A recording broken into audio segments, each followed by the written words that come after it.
안녕하세요, 여러분. 혹시 이런 생각해 보셨나요? 끊임없이 외세의 침략을 받으면서 어떻게 한 나라가 눈부신 문화 황금기를 이룰 수 있었을까? 이게 말이 되나 싶죠? 오늘은 바로 그 위기 속에서 찬란한 유산을 꽃피운 나라 고려의 이야기 속으로 한번 들어가 보겠습니다. 정말 이상하잖아요. 계속되는 위협 속에서 어떻게 문화가 활짝 꽃필 수 있었을까요? 바로 이 역설적인 질문, 이게 바로 고려 시대를 이해하는 가장 중요한 열쇠가 됩니다. 생각해보세요. 한쪽에서는 그 세계를 제패한 몽골 제국이 쳐들어와서 수도까지 옮겨야 하는 그런 절체절명의 위기를 겪고 있었어요. 그런데 바로 그 똑같은 시기, 다른 한쪽에서는 역사상 가장 찬란하다고 할 만한 예술과 문화가 막 꽃피고 있었던 거죠. 이 믿기 힘든 공존, 이게 바로 우리가 알아볼 고려의 진짜 이야기입니다. 자, 그럼 이 놀라운 역설을 도대체 어떻게 설명할 수 있을까요? 그 해답의 실마리는 의외로 가까운 곳에 있습니다. 바로 고려 사회의 심장부였던 불교에서 찾을 수 있어요. 고려시대의 불교는요, 우리가 생각하는 그냥 종교, 그 이상이었어요. 뭐랄까, 국가의 문화적 운영체제 같은 거였다고 할까요? 왕실부터 저기 평범한 백성까지 삶의 모든 구석구석에 영향을 미쳤다는 거죠. 바로 이 불교가 사람들을 하나로 묶어주고 우리는 고려 사람이다 하는 정체성을 만들어주면서 그 혹독한 시련을 견뎌내는 단단한 기반이 되어준 겁니다. 좋아요. 그러면 불교가 구체적으로 어떻게 나라 전체를 하나로 묶는 중심 역할을 했을까요? 그 생생한 증거를 한번 찾아보죠. 바로 고려의 가장 큰 국가 축제 두 가지에서 그 답을 엿볼 수 있습니다. 대표적인 축제가 바로 연등회하고 팔관회였는데요. 봄에 열리는 연등회는 부처님을 기리는 화려한 등불 축제였고, 겨울의 팔관회는 나라의 평안을 비는 아주 중요한 행사였죠. 근데 여기서 진짜 놀라운 점이 있어요. 이 팔관회에는요, 왕이랑 신하들만 있었던 게 아니에요. 멀리서 온 송나라 상인들, 여진족 사신 같은 외국인들까지 다 함께 어울렸다는 겁니다. 이게 뭘 의미할까요? 단순한 종교 행사가 아니라 신분이나 국경을 뛰어넘어서 모두를 하나로 만드는 거대한 문화 축제 그 자체였던 거죠. 자, 이렇게 큰 국가적인 행사 말고 그럼 고려 사람들의 진짜 일상, 그 중심에는 뭐가 있었을까요? 정답은 바로 사찰, 우리가 아는 절이었습니다. 어느 정도였냐면요. 당시 수도였던 개경에는 일반 백성들 집보다 절이 더 많았다는 말이 있을 정도였어요. 상상이 가시나요? 그러니까 사찰은 그냥 기도만 하는 곳이 아니라 사회의 핵심 인프라 그 자체였다고 볼 수 있는 거죠. 고려시대의 절은 정말 놀라울 정도로 다양한 역할을 했어요. 첫째, 절은 학교였습니다. 학식이 아주 높은 스님들한테 귀족이든 평민이든 자제들이 와서 글을 배웠고요. 둘째, 시장이었습니다. 절이 워낙 땅이 많다 보니까 직접 기름이나 비단, 심지어 술까지 만들어서 팔았어요. 그리고 셋째, 여관 역할도 했습니다. 여행자들이 안전하게 묵고 갈 수 있는 숙소이자 밥 먹는 곳이기도 했죠. 정말 만능이죠? 여기 숫자 12가 보이시죠? 이게 뭘 의미하는 걸까요? 놀라지 마세요. 이게 통도사라는 단 하나의 절이 여기는 우리 땅이라고 표시하기 위해 세운 표지석 개수입니다. 그러니까 절 하나가 거의 거대한 땅을 가진 영주나 다름없었던 거예요. 당시 사찰이 얼마나 막대한 경제력을 가졌는지 이 숫자 하나로 딱 느껴지지 않으세요?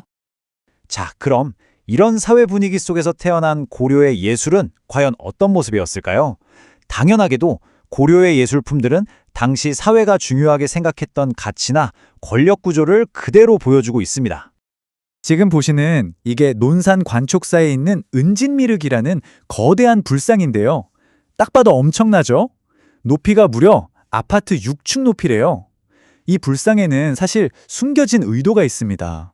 바로 고려 건국을 도왔던 지방 세력들, 그러니까 호족들이 우리가 이 정도 힘이 있다 하고 자신들의 강력한 힘과 경제력을 과시하려고 만든 거죠. 이걸 신라 시대의 대표적인 불상, 석굴암 본존부라고 한번 비교해보면 그 차이가 확 느껴져요. 석굴암 불상은 어때요? 완벽한 균형, 이상적인 아름다움을 추구하잖아요. 그런데 은진미륵은 일부러 신체 비율을 막 깨뜨렸어요. 왜 그랬을까요? 바로 그 불균형을 통해서 압도적인 힘과 권위를 보여주려고 한 거죠. 이게 바로 고려 초기의 그 역동적인 시대 정신을 담은 예술이라고 할 수 있습니다. 하지만 고려 미술에 이런 우락부락한 힘만 있었던 건 아니에요. 전혀 다른 얼굴도 있습니다. 바로 이 수월관음도인데요. 이건 세계적으로도 극찬을 받는 작품이죠. 정말 지극히 섬세하고 정교한 묘사, 감탄이 절로 나오잖아요. 이건 또 고려 사회의 세련된 신앙심과 우아한 귀족적인 미의식을 보여주는 또 다른 걸작인 셈입니다. 자, 이렇게 눈으로 보는 예술뿐만이 아니었어요. 고려의 리더들은 외부의 압박에 맞서서 우리만의 국가 정체성을 단단하게 만들기 위해 글의 힘을 적극적으로 활용했습니다. 그 글의 힘을 상징하는 인물이 바로 의천입니다. 이분은 진짜 대단한 게 왕자로 태어났어요.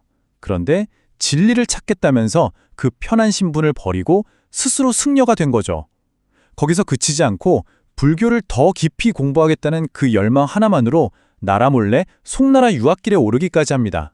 결국 3,000권이 넘는 엄청난 양의 책을 가지고 돌아와서 당시 여러 갈래로 나뉘어 있던 불교계를 하나로 합치려고 노력했고 마침내 나라의 스승, 즉 국사의 자리에 오르게 됩니다. 이건 의천이 몰래 송나라로 떠나기 전에 어머니에게 남긴 편지의 한 구절이라고 해요. 어머니, 열심히 공부해서 돌아오겠습니다. 걱정 마시고 부디 몸 건강하세요. 어떠세요? 이 짧은 한 문장에서 그의 뜨거운 학구열과 또 아들로서의 인간적인 고뇌가 동시에 느껴지지 않으세요? 고려는 또 우리만의 정체성을 만들기 위해서 역사책을 쓰는 데에도 엄청난 힘을 쏟았습니다. 그 대표적인 결과물이 바로 삼국사기와 삼국유사예요. 김부식이 쓴 삼국사기는 아주 합리적인 유교적 관점에서 팩트 중심으로 정치사를 기록했어요. 반면에 이련 스님이 쓴 삼국유사는 우리가 잘 아는 단군 신화처럼 우리 민족 고유의 신화나 재미있는 설화들을 풍부하게 담아냈죠. 스타일이 완전히 다르죠? 근데 왜 하필 이렇게 나라가 위태로운 시기에 역사책을 썼을까요? 바로 여기에 핵심이 있습니다. 나라가 혼란스러울수록 우리는 누구인가, 우리의 뿌리는 무엇인가 하는 이런 공유된 이야기가 더 절실하게 필요했던 거예요. 역사를 쓰는 것은 단순히 과거를 기록하는 게 아니라 백성들을 하나로 똘똘 뭉치게 하고 이 위기를 이겨낼 정신적인 힘을 길러주는 가장 중요한 국가 프로젝트였던 셈입니다. 자, 그럼 결론을 한번 내려볼까요? 고려의 이 모든 이야기는 우리에게 무엇을 말해주고 있을까요? 저는 바로 문화가 어떻게 한 사회를 다시 일어서게 하는 힘, 즉 회복력이 될 수 있는지를 보여준다고 생각합니다. 한번 정리해볼게요. 불교는 고려 사회의 단단한 뼈대였고요.